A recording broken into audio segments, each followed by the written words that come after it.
Habang nagla-live mga bossing ko, si Mayan, sumilip muna ako dito mga bossing ko sa aking anak.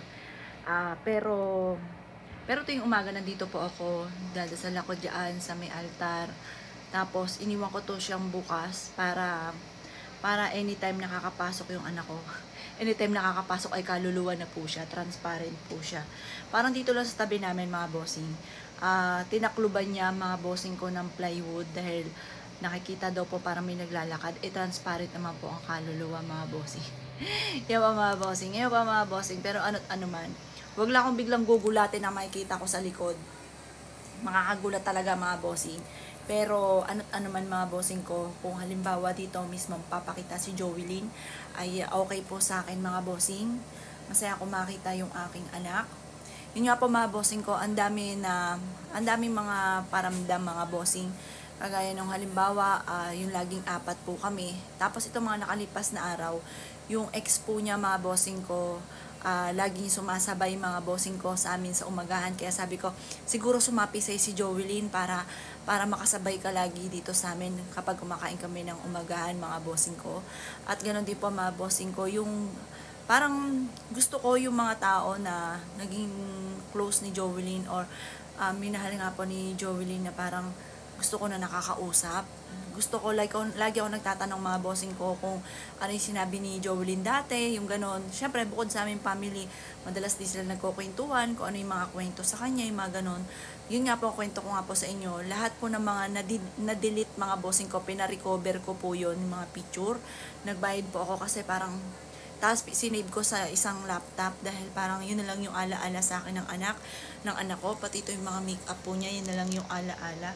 Tapos, yun nga po ay yung mga diary po niya mga bossing ko na parang kinakausap ko siya pag nababasa ko yung mga sulat po niya. Ngayon pa mga bossing, tatanggapin ko yung challenge kasi meron po nag-ano sa akin, mag-video daw po ako na dito ako natulog ng buong magdamag. Pero ewan ko lang din, yung pagtulog dito, makakatulog naman po ako. Pero tingin ko hindi makakatulog yung anak kong bunso. Tatry po namin mga bossing ko, sama ko yung mister ko at saka anak kong bunso. Kung hanggang anong oras lang po namin kaya mga bossing. Pero ang madalas naming pagtulog mga bossing ko dahil napakaaga ko nga pong gumigising. Nagising po ako minsan mga 3:30, alas 3 ganyan mga bossing ko. Ngayon pa mga bossing ko, nakakatulog ako dahil sa, syempre maaga akong gumising, nakakatulog po ako mga bossing, mga 9, ganyan.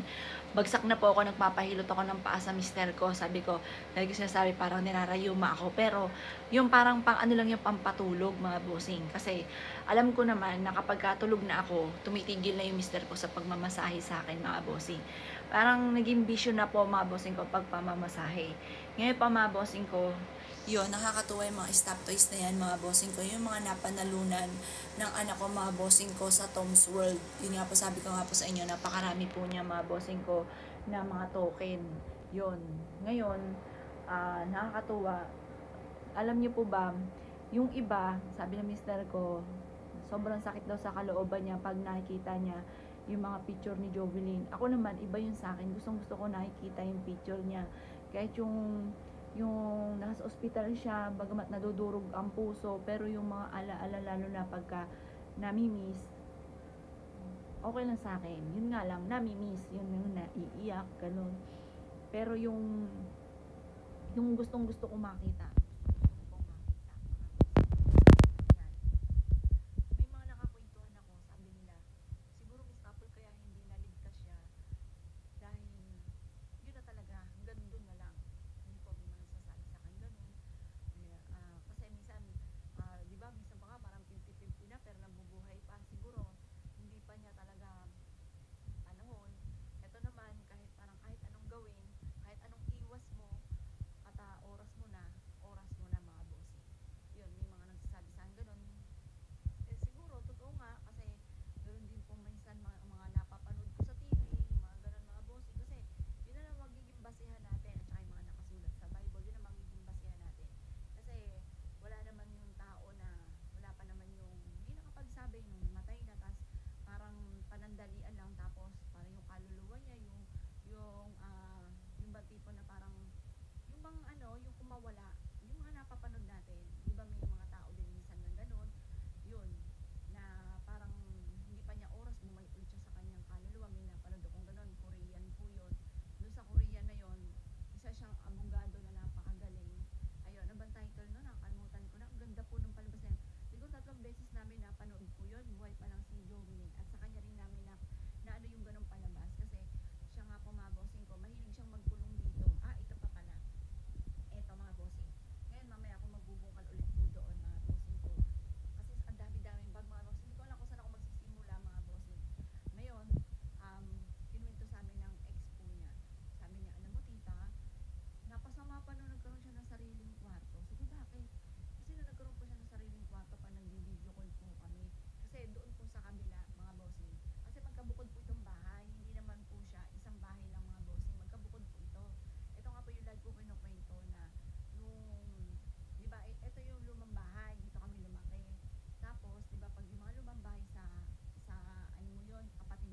mga bossing ko na talagang inanuhan pa namin, binonggahan pa po mga bossing ko yung kanya nga pong nilalagakan. Ngayon, ang tawag pa nga doon, artistahin. Hindi ko lang kung pwedeng sabihin dito kasi baka malintikan po tayo. Ngayon pa mga bossing, ay di, tapos yung nanay ko nga po may 4 na lupa sa Centennial. Talagang doon na doon talaga siya ilalagak mga bossing. Mangyari lamang po mga bossing ko ay nataon ay November ay punuan daw po. Yun. Kaya nataon mga bossing ko parang no choice na kami, i-cremate na talaga siya. Pagkatapos nagkaroon naman ng may binigyan ako ng idea na pwede ko daw pong iuwi. Kagaya daw po nung nanay ni Alden Richard na 15 years old pa lang si Alden Richard ay pumanaw na. Tapos nasa bahay din nila Alden, yung nga po, yung abo nga po ng kanyang nanay. Sabi ko, syempre anak ko, talaga pwede po ba yun? Sige po, mas gusto ko po yan. Parang kaya siguro nangyari po yun para dito po siya mga bossing. Yan, tapos syempre naalagaan ko ng bulaklak, naalagaan ko ng ilaw, yun, tapos araw-araw siya na nadadasalan. Tapos minapod kami ng mister ko, yun nga po yung pumupunta nga po sa sementeryo. Ngayon pa mga bossing ko, ay sabi ng mister ko, ganyan na mangyari doon yung mga nasa ba yun? Sa columbarium, yon. Sa columbarium sabi ng mister ko, may mayaman na yung lagi namin pinapanood, yung kay Bingo, yung Kent by Love, ayon. Ngayon pa mga bossing ko, 'di ba yung si Annie, yung po siya doon, nawala po siya. Tapos doon sa columbarium, nagtirik si Bingo ng kandila, nagdala ng bulaklak. Sabi ng mister ko, ganyan na mangyayari kapag nasa columbarium si Jovelyn. Sabi rin ng mister ko, nakakatakot kasi ang dami-dami, magkakatabi po yun. Ngayon, naisip ko, oo nga, nakakatakot talaga. Yun ang ibig ko sabihin kasi takot po nga ako diyan. Tapos, pag dito lang, tsaka alagang-alaga yung anak ko mga bossing. Kaya sabi ko, oo nga, mas maganda nga, dito nga, at least, araw-araw din pong nadadasalan kasi kung sakasakali man, na parang syempre, marami kang ginagawa, baka hindi ka makapunta doon, po sa akin yung anak ko. Kaya sabi ko, saktong-sakto, kaya nangyari to, para dito lang po siya. Yun po, kaya ganun po ang aking interpretasyon doon kasi talagang ready na po lahat mga bossing ko. Tapos may kalesa pa, hihilahin ng kalesa na punong-puno ng bulaklak. Bayad na rin po yun mga bossing. Konting-konti nga lang po ang discount namin kasi biglang nagbago yung isipan. Pero yung babayaran namin, yun na talaga, konting-konti lang ang binawas mga bossing ko.